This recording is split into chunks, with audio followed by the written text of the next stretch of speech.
प्रिय विद्यार्थियों, आज हम तृतीय वर्ष राजनीति विज्ञान के पेपर फर्स्ट पाश्चात्य राजनीतिक चिंतन एवं वाद की चर्चा करेंगे।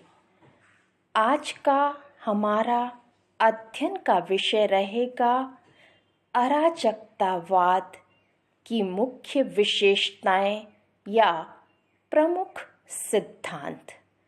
हम अराजकतावाद का आलोचनात्मक परीक्षण भी करेंगे।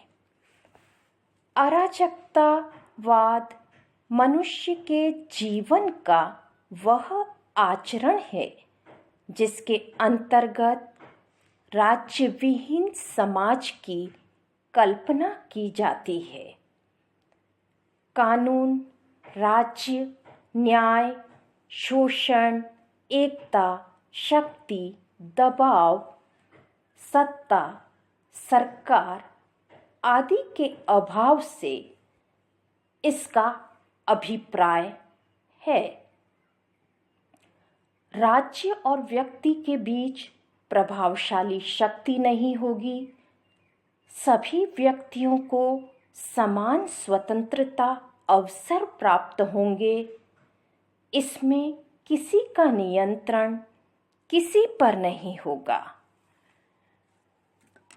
यद्यपि राजनीतिक दर्शन में अराजकतावाद के समर्थकों की संख्या बहुत अधिक नहीं रही है, लेकिन फिर भी अन्य विचारधाराओं की भांति अराजकतावाद की भी अपनी कुछ विशेष धारणाएं या सिद्धांत हैं।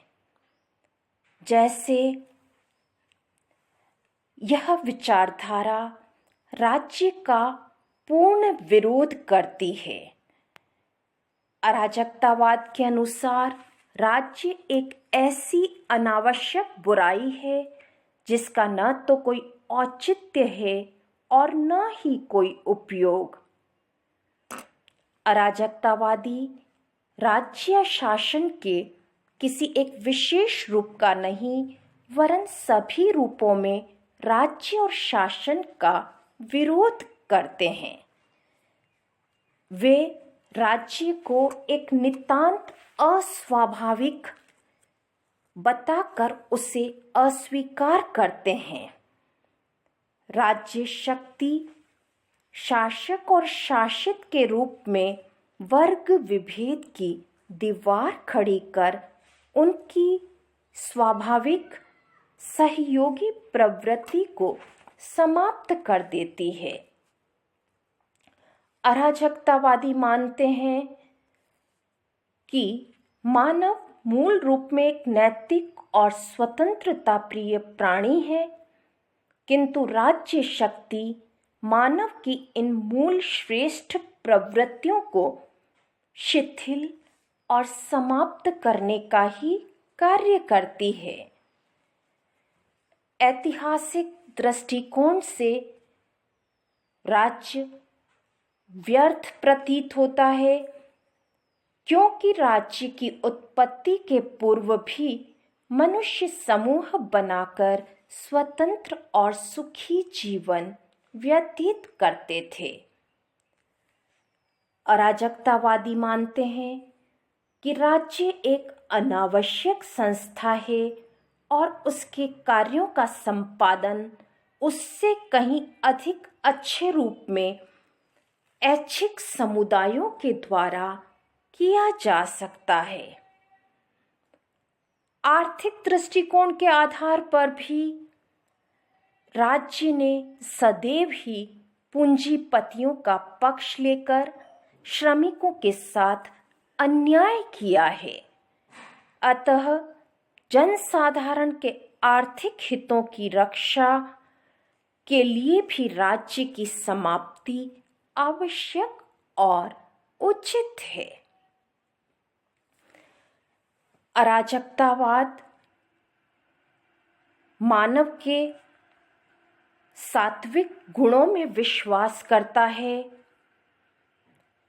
अराजकतावाद मानता है कि मनुष्य जन्म से एक मानसिक तथा सहयोगी प्राणी है जो स्वयं अपने हित के साथ साथ दूसरे के हित और समान लाभ का पूरा पूरा ध्यान रखता है। अतः वे राज्य जैसी बाध्यकारी संस्था को स्वीकार नहीं करते। अराजकतावाद प्रतिनिध्यात्मक सरकार का भी आलोचक है। यह मानता है कि जनता द्वारा निर्वाचित प्रतिनिध्यात्मक सरकार उचित नहीं है। यथार्थ में अन्य व्यक्ति का तो क्या, एक व्यक्ति स्वयं तक का सच्चा प्रतिनिधित्व नहीं कर सकता। यथार्थ में प्रतिनिध्यात्मक सरकारों का संचालन नितांत अपरिपक्व एवं अनुभव शून्य व्यक्तियों द्वारा किया जाता है। अराजकतावाद का एक अन्य सिद्धांत है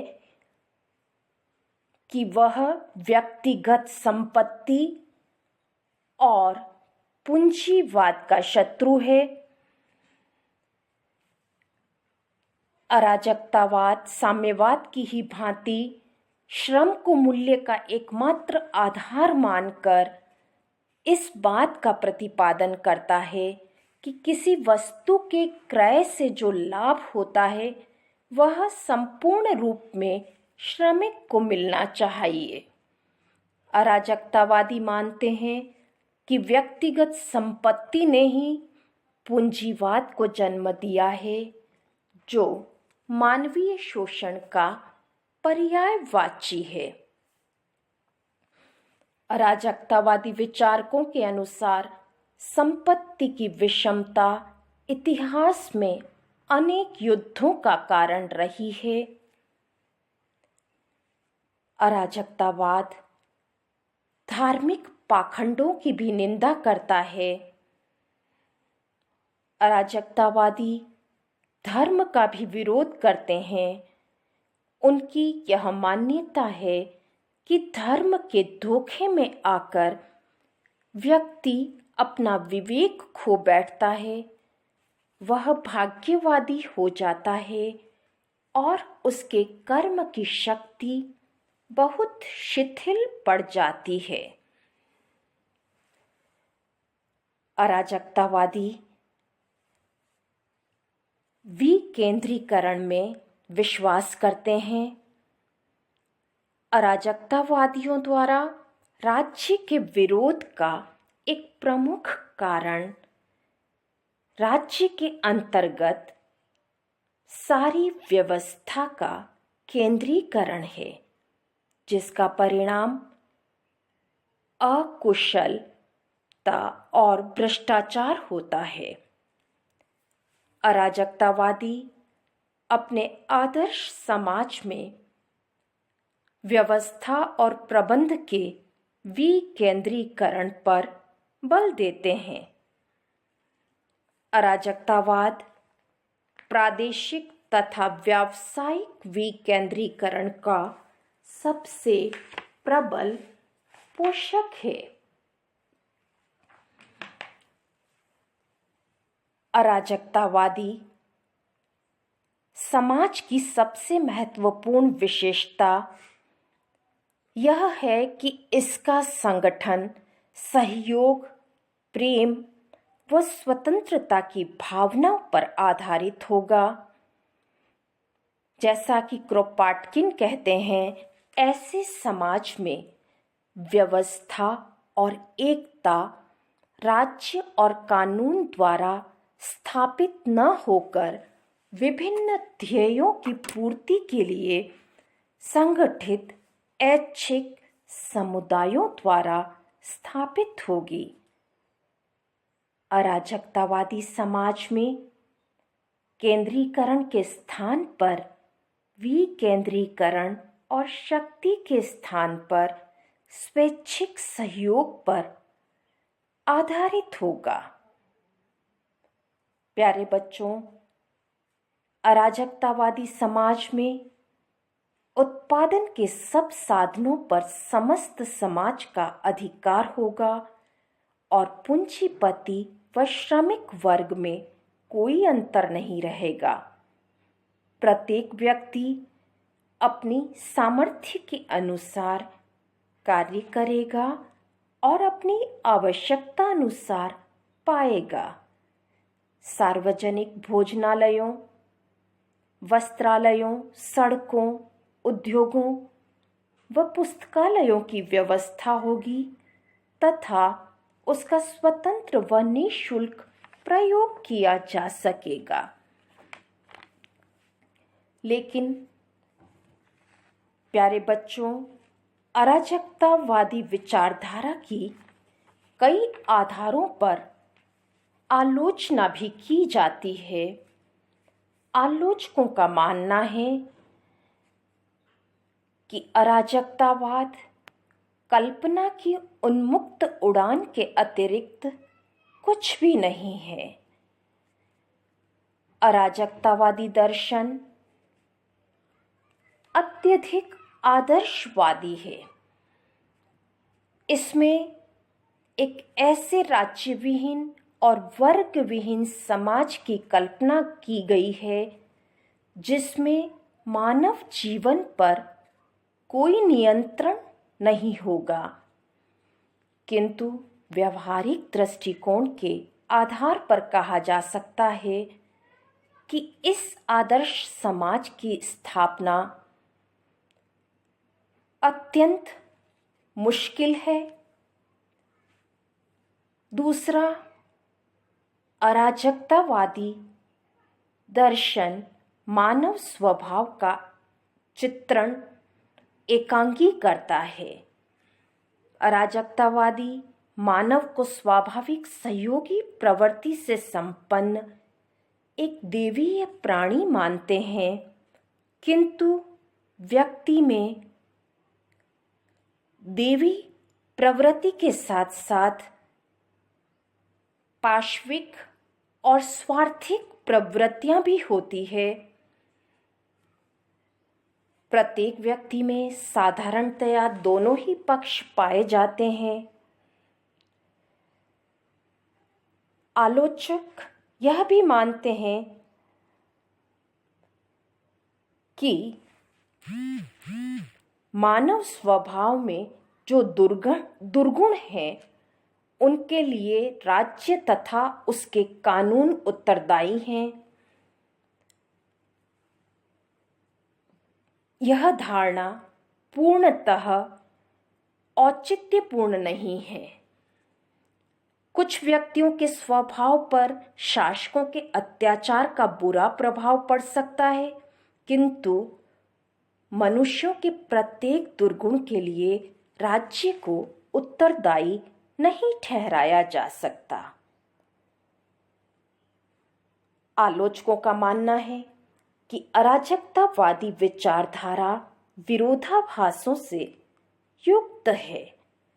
इस विचारधारा के अनुसार सामान्य नागरिक के रूप में मानव अत्यधिक निस्वार्थ सहयोग, सहानुभूति, प्रेम और सेवा की भावना से संपन्न होता है, किंतु शासक के रूप में यह मानव स्वार्थपूर्ण, दुराचारी एवं अत्याचारी हो जाता है।